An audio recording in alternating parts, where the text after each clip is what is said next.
There we go. I think they're working. Okay, welcome to our meeting of the Board of County Commissioners. As usual, we'll begin looking to the audience for volunteers for a prayer, reading, or a thought, and for someone to lead us in the Pledge of Allegiance. Do we have any volunteers? Okay, we have a prayer and the pledge, please.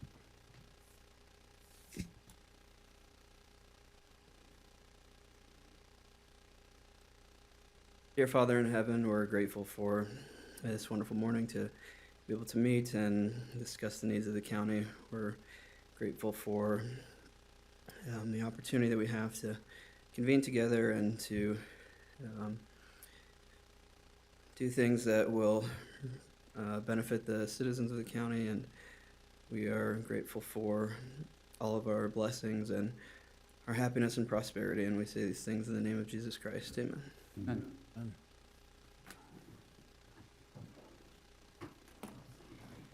Please rise and repeat the pledge with me.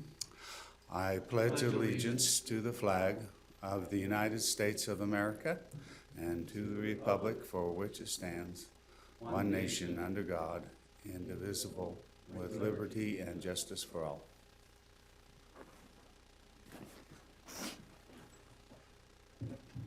Okay, we will now go through the process of building our agenda. There's a published consent and regular agenda. Everything which we do not hold off for discussion will be automatically placed on the consent agenda as approved, unless noted otherwise.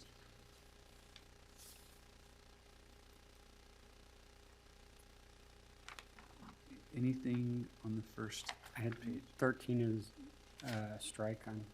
Okay, we'll strike item 13 from the consent agenda.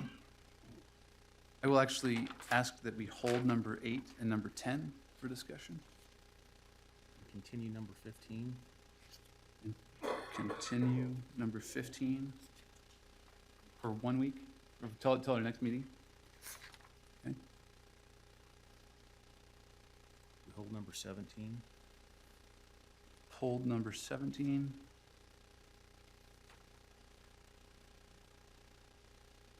And number 29. And number 29. Okay.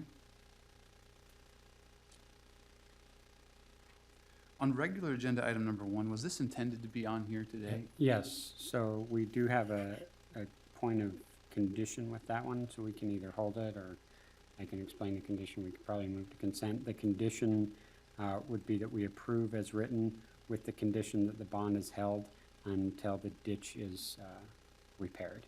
And Helena's, the developer, is actively working on that repair. It's just not done yet, but this would allow it to move forward. The bond would be held until that is completed. And that's the drain ditch that mitigates flooding risk. Let's just hold that, and then we can just deal with that on the agenda. Let's hold number 2.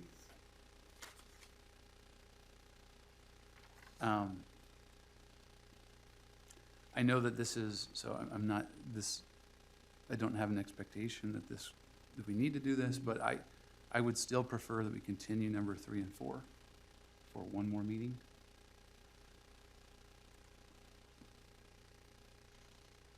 Okay.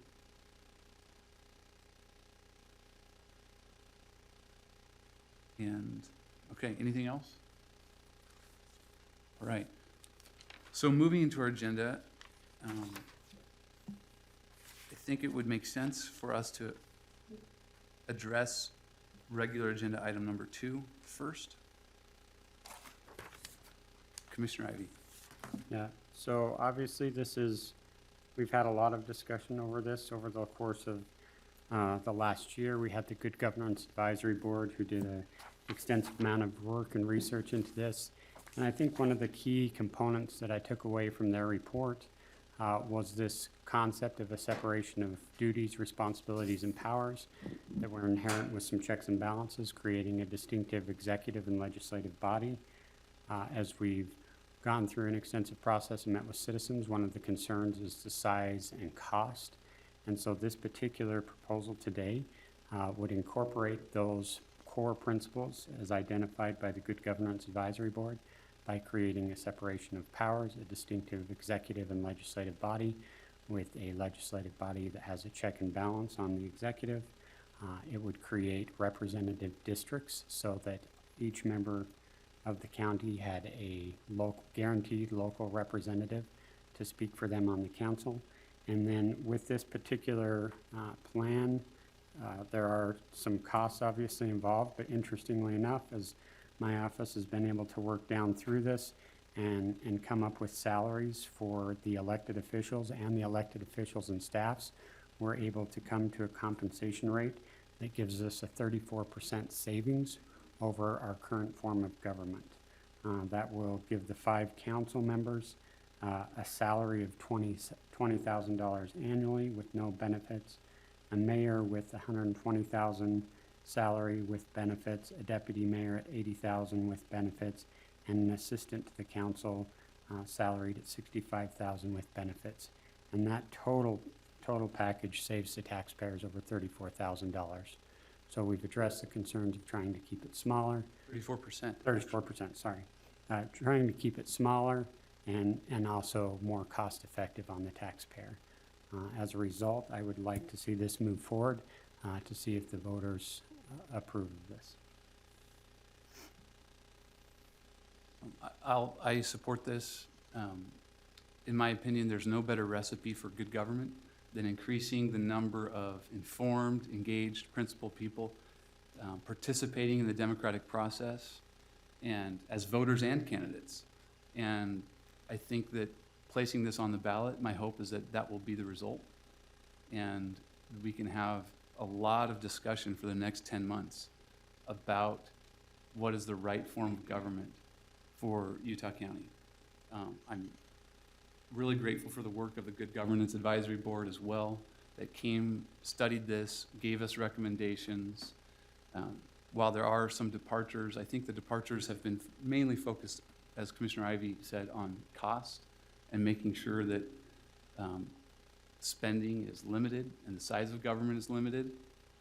And hopefully, as a result, people won't be as focused on that issue, and there can be a discussion about the value of separation of powers, the value of geographic districting. And I look forward to that conversation this year.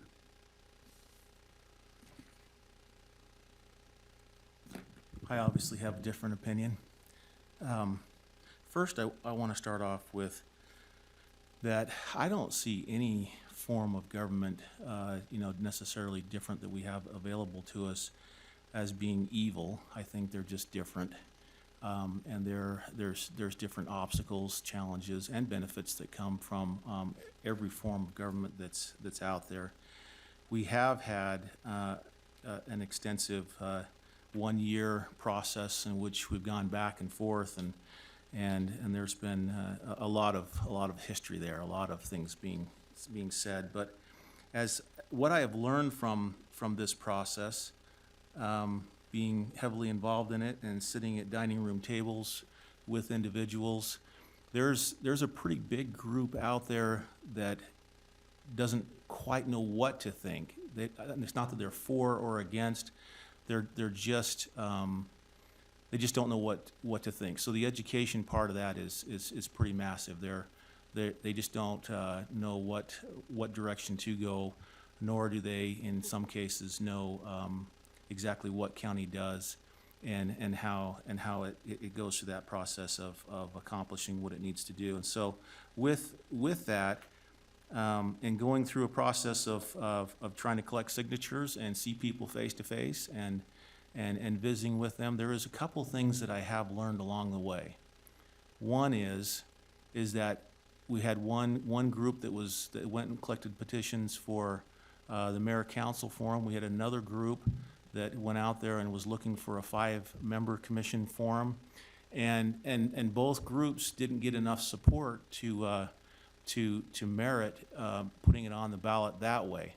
But through this conversation process, I've found that most of the people that I've talked to and been involved with, and thousands, there was thousands turned in the other day, there was one thing pretty clear, And that is there's a real reluctance for growing government. Cost is one of those things that we can talk about, but cost is one of those things that are relative for the time period that it's in. It's not necessarily for the future. And so I look forward to the debate. I assume this will go forward as a 2-to-1 vote. But again, I've talked with a lot of people, and this growing in government, even from a 3 to a 5, was a tough talk. And to go to a mayor-council forum is going to be a tough sell, I think, across the county. We saw up in Weber County an item that went on their ballot up there, and it was, which I like. I like the fact that they had the ability to ask the question, should we change the form of government first? And that failed miserably. They said, no, we don't want to. So it will be an interesting discussion this year as it goes forward. I think that it's going to be one that we will talk about separation of powers. I've said over and over, we're not the federal government. We're never set up as a federal government. We don't have equal branches of government, legislatively, executively. One of my main concerns was that the executive is actually consolidation of power down to one, and I think that has some problems to it. So with that, I will be voting no on this, and we'll have that debate this year as well. Sounds good. I will go ahead then and move that we adopt regular agenda item number 2. Second? No, I won't. I'll let you. That's fair. Well, okay, I'll suspend the rules so I can second it? Yes. Okay. We have a motion and a second. All in favor, say aye. Aye. Aye. Any opposed? Aye. That passes 2-to-1.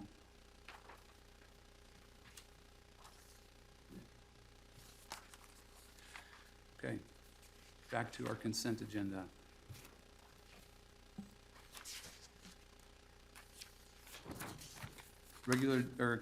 Item number 8. Do we have anyone here from?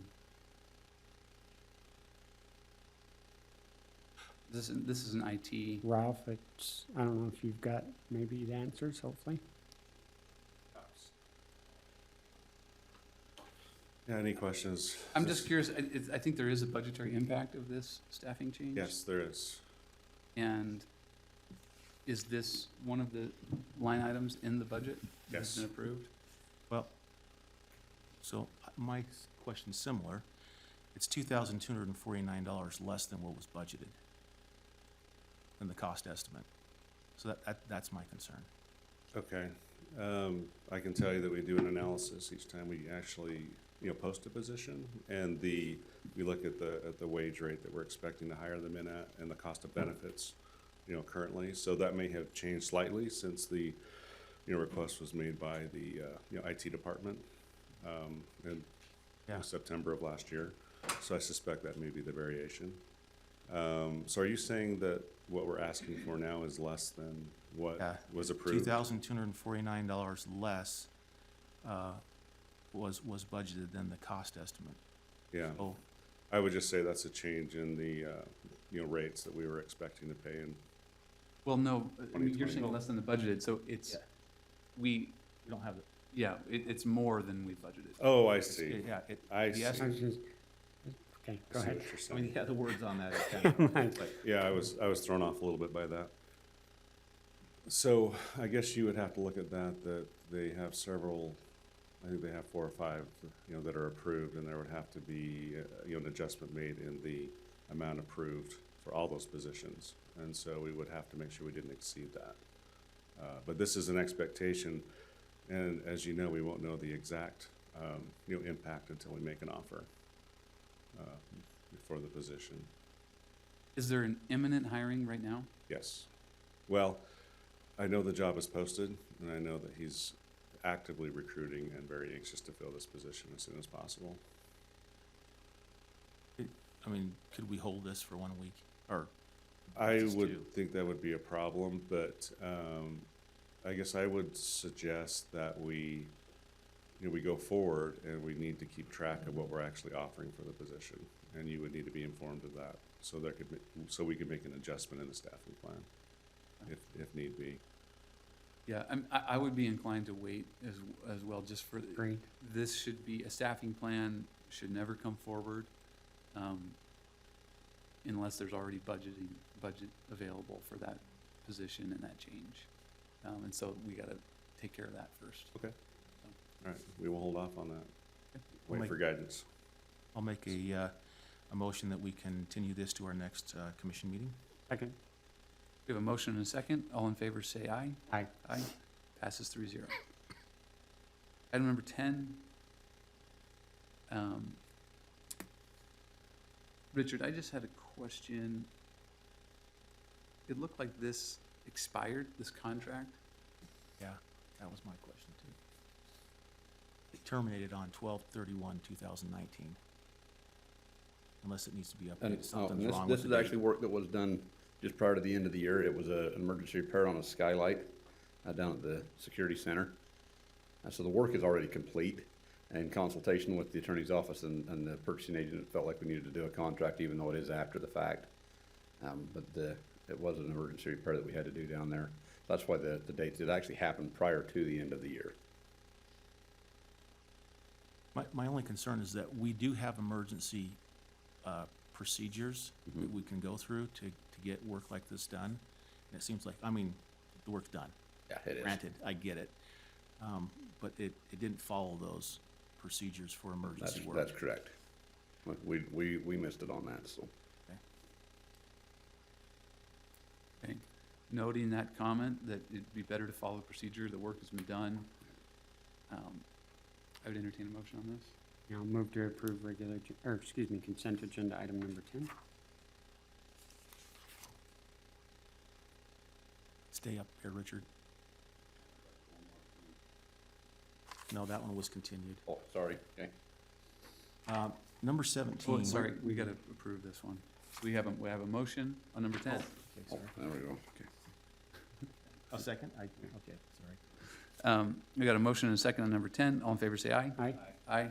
That passes 3-0. You gotta get used to this, that I got a second. 17. Okay, 17. I see what we're doing here with FEMA and so forth. My question is that do we have an estimate on coming up with a local match? And where's that money coming from if we get this money? That I don't know for sure yet. This is just the application process at this point. We don't know that we'll get funded or not through FEMA. I had a conversation with Commissioner Ainge last week regarding the same thing.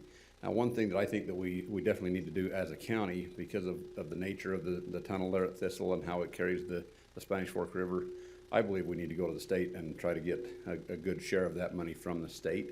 I do think that we need to look at ways to acquire that. The only thing we can't use is other federal money.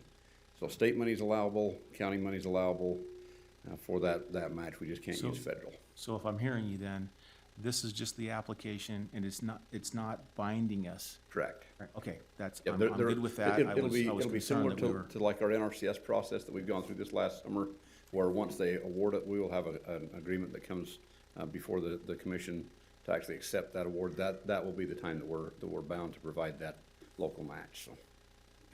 And I think our hope, Commissioner Lee, in working with Richard on this particular issue, was that we could get the state to help significantly with that match. Yeah. You know, if not all of it, but at least a large portion, and then we can work within And his if budget we get or to that point and somewhere else to find the remaining funds. And if we get to that point and can't find the local match, then we simply don't accept the award from FEMA, so. Fair enough. I'll make a motion then that we approve and authorize the commission chair to sign the sponsor letter as stated, number 17 on our consent agenda. Second? We have a motion and a second on 17. All in favor, say aye. Aye. That passes 3-0. Number 29. Okay, on 29, in reading through this, I know it's a ratification. I didn't see it. I didn't see it didn't come to me. I'll just put it that way. But I have a concern with the paragraph paragraph 1 is incorrect when it states that there was not budgeted money for this. There was $35,000 of budgeted money. And so, again, I know it's a ratification. Letter's probably already sent, but I'll be voting no on it.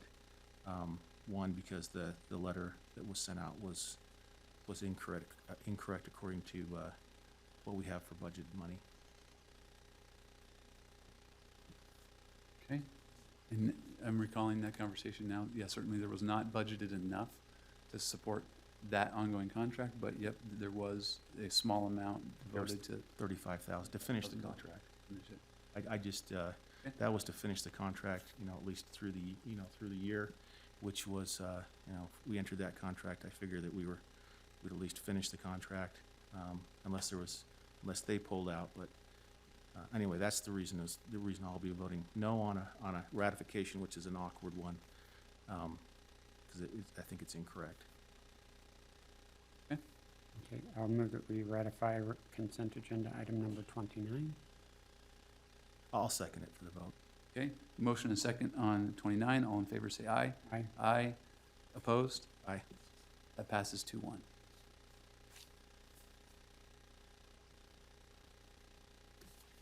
Okay, I can speak to the regular do agenda number one. one. So this is development happening out in the Benjamin area.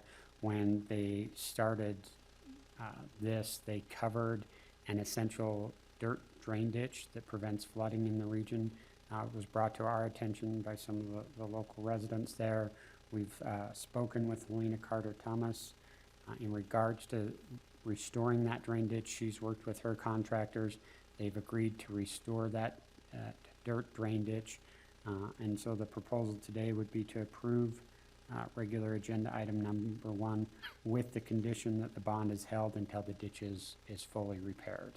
And that allows them to continue to move forward with their project, but it ensures that that bond isn't released until that flood mitigation is back in place. Makes sense. Okay, I would move then that we approve regular agenda item number 1 with the condition as stated. Second? We have a motion and a second to approve regular agenda item number 1 with the stated conditions. All in favor, say aye. Aye. Aye. That passes 3-0.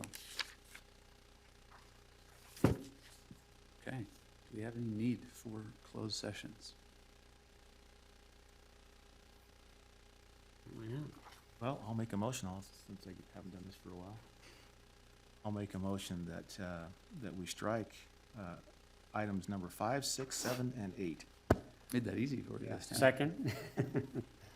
Jump right We have a motion and a second to strike 5, 6, 7, and 8. All in favor, say aye. Aye. Aye. That passes 3-0. Motion to adjourn. Well, Oh, let's just, public yeah, comment. there's no work session item scheduled. Any public comment? Seeing none? Final motion. Motion to adjourn. Second. Motion and a second to adjourn. All in favor, say aye. Aye.